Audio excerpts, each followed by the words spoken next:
non-crude, non-gold items into India, which basically means these are what we call productive imports, or raw materials, or spares, or even capital goods.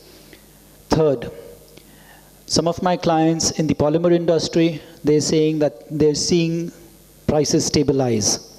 That's three.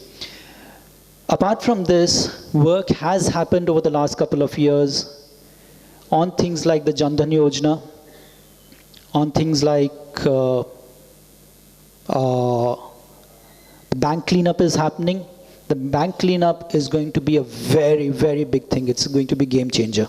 That will take time, right? It will take time, of course. While that takes time, maybe, yeah, we fall for a little while. But as I said, I would want to be very greedy when the whole world is fearful. I won't get prices like this for stocks. This can give me the base for a 20% upside. I am putting my money out there. Thank you. Thank you. Thank you, sir. Thank you very much, IPGA. Thanks.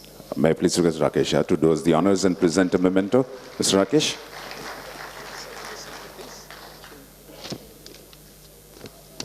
And final day of this Pulses Conclave 2016. Great information, good interaction. That's what we always look forward to at a conference of this level.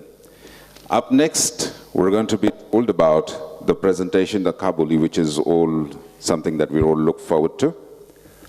We have a packed program today, ladies and gentlemen, and for those of you who walked in a little late because of the various networking meetings that you obviously had, I'd like to inform you that we won't break, although if you do read your schedule, there is a break mentioned. Please feel free, as you will, to step up any time for tea or coffee and join the discussions as they proceed. We'll move on directly, and the first and last break we have for the day will be for lunch when we conclude. But before that, we'll take away very many conclusions that will help us make our enterprise and businesses even more better. This is all about Kabuli. And for it, we have the director of Rajat Agro Commodities Private Limited. As you're well aware, Rajat Agro Commodities have been in the business of pulses, spices, food grains for over 4 decades.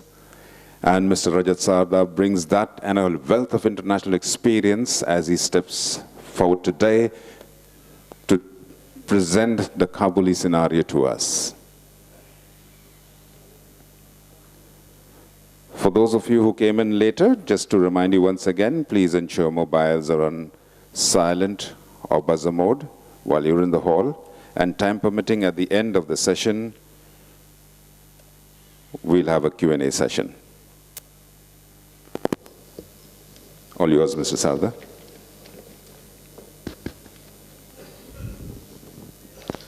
Good morning, ladies and gentlemen. First of all, I would like to thank IPGA to give me this opportunity to present statistics and the current scenario of Kabuli chickpeas, what's happening in India, what's going to happen in a couple of months, and what has happened probably in the last 2-3 years. So let us start with it. First of all, I want to make it clear, in India basically and across the world, we have majorly two varieties of Kabuli chickpeas. First one is a large size, normally known as Blanca Sinaloa, originated in Mexico, brought to India, sown back here, and now getting us good yields and definitely very good crop size in India now. The second one is the Spaniola type, originally from, I think, Turkey, and it is also sown in India, but this is the relatively small size chickpeas. Today we are going to be talking about mostly the Blanca Sinaloa type, which is probably the largest, which is probably the large size Kabuli chickpeas grown in India. Let's just look at the historical production estimates. In 2012, we had a crop of around 500,000 tons. Exports stood at 250,000 tons, and 200,000 tons went for domestic and seeding. The balance 50,000 carried over to the 2013 crop. In 2013, we had a record production. 2012, I don't know how many of you know, we had seen some historical price levels in Kabuli chickpeas. The prices starting to jump from $1,000 to $1,800, which resulted in farmers getting very good returns on their crops, and they were motivated to grow more and more Kabulis. So 2013, we saw a historical production of 700,000 tons. Export, because of the low prices and what people have seen in 2012, they thought that Kabulis could not drop below certain levels, so they kept on buying, and the exports from India stood at 370,000 tons. 280,000 tons, again, the domestic consumption also increased because the prices were very low.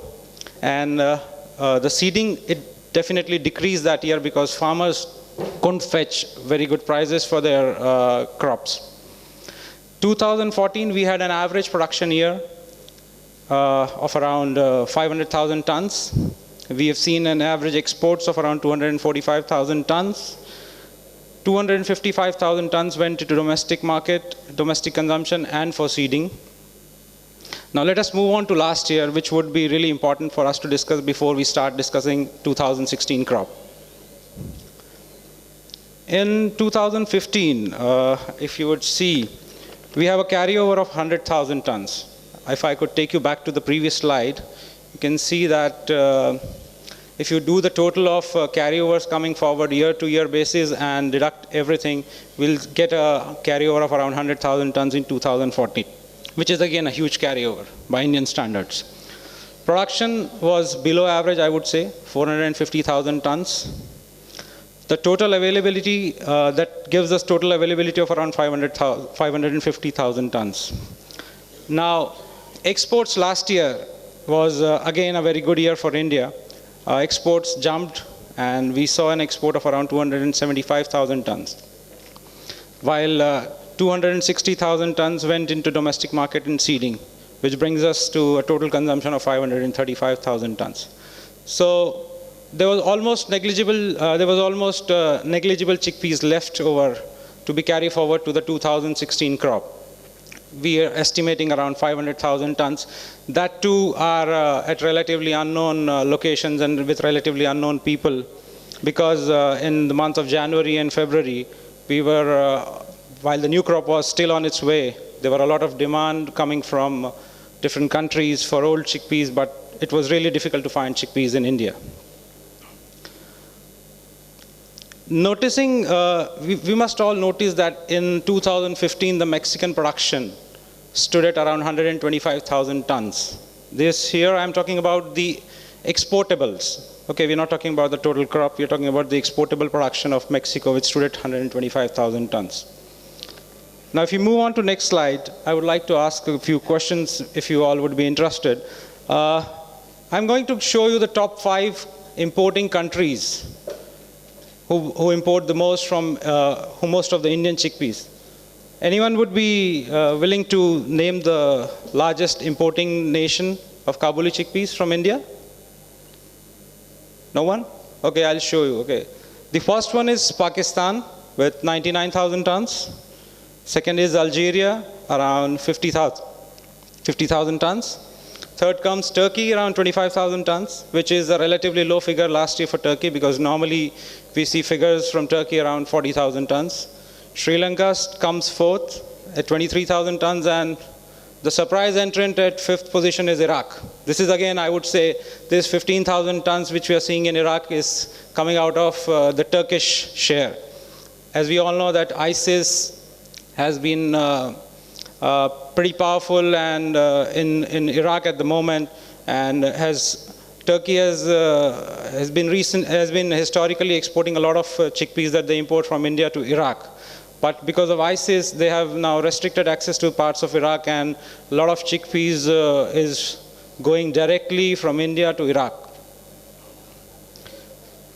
Now, moving forward, we need to notice and underline some important key factors before we discuss 2016 crop. Some of the very fascinating factors about the 2016 crop is that the land under cultivation under traditional areas decreased a lot. This has happened because desi chickpeas saw an increase in the prices last year. Lentils were at their very best. No one could have imagined lentils at better prices than in 2015. Farmers decided to shift to daisy chickpeas, to lentils, thereby decreasing the land under cultivation in traditional areas where usually Kabulis used to be sown. But we also have some of the new areas which are very, very new, which have gone under cultivation into Kabuli chickpeas. For example, a region around Indore normally known for growing chilies, red chilies. And this year there was some problem of virus in the chilies and the entire crop was wiped out. So farmers took out the chilies and they've sown chickpeas into the fields. So we are seeing relatively new areas coming into the picture this year. The weather has been very supportive. We all know last couple of years have been really very bad for Kabuli chickpeas vis-a-vis the weather is concerned, because 2014 and 2015 we've seen lots of intermittent rains, hailstorms, severely low temperatures which would otherwise damage quality and yields. But this year we are seeing better yields. Better yields because of two reasons. One is the traditional areas are not under cultivation, so there is definitely a rotation of crop now happening this year. And the new areas which earlier used to grow spices are under cultivation, so they've sown Kabulis for the first time, so they're getting much better yields as compared to the traditional areas. Weather is very supportive, and which is the region we are having an extremely good quality this year. And before we move on to the 2016 figures, I would like to bring to your notice that world has an empty pipeline, except for a couple of countries. I think most of the world is empty of chickpeas. This year, we're having an early Ramadan, starting in June. And Ramadan, as we all know, we see a lot of consumption going on in Ramadan. So a couple of months before Ramadan, we see a lot of chickpeas moving out of India to mostly Arabic destinations and Turkey, other countries as well. Let's have a look at the 2016 crop. The trade estimates the 2016 crop production as equal to last year. They consider that we will have a similar crop of around 450,000 tons this year as well, like we had in 2015. The carryover is almost negligible, around 500,000 tons. The total availability that we'll be having is around 455,000 tons. Notably, this year, most of the people are estimating a drop in Mexican production. As we know, I had pointed out earlier that last year, we had an estimated production of around 125,000 tons in Mexico. This year, most of the people are estimating exportable production of 85,000 tons in Mexico, which gives us a gap of around 40,000 tons as compared to last year. With India, we still have the same crop as last year, but this year we don't have the 100,000 tons of carryover which we had in 2015 crop. So in 2015, we had an availability of 550,000 tons. Compared to that, we have an availability of around 455,000 tons, which gives us a blind spot, or I would say which gives us around 95,000 metric tons less chickpeas as compared to the last year's crop. This is going to be the key factor when we move ahead into the harvest. As we all know that the harvest is already begun and the chickpeas are already coming into the market. But as we move ahead into the year, we'll see that these factors are going to have a lot of impact on the prices and the demand pattern coming in from the importing countries. So let me conclude you quickly. The crop that we have this year is very good. Quality is exceptionally good. The prices, according to me, my estimates, are going to remain bearish in short term, I would say a couple of months, till the harvest finishes and the first round of major sales by farmers are finished. and the prices to remain firm in the later half of the year, because once the harvest is finished and probably farmers have done all first round of major sales, there will be less chickpeas coming into the market, and as we all know that the exports now happen throughout the year, and there is continuous demand coming in from all the destination countries.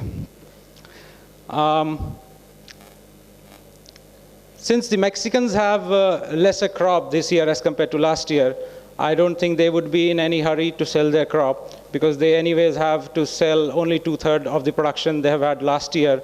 So they would definitely like to wait and get better prices for the limited produce that they have. And India, on the other hand, has almost similar quantity and is looking forward to a good year of exports for chickpeas. The price difference, as I earlier pointed out, that the quality of Indian chickpeas this year is very good. I mean, by very good,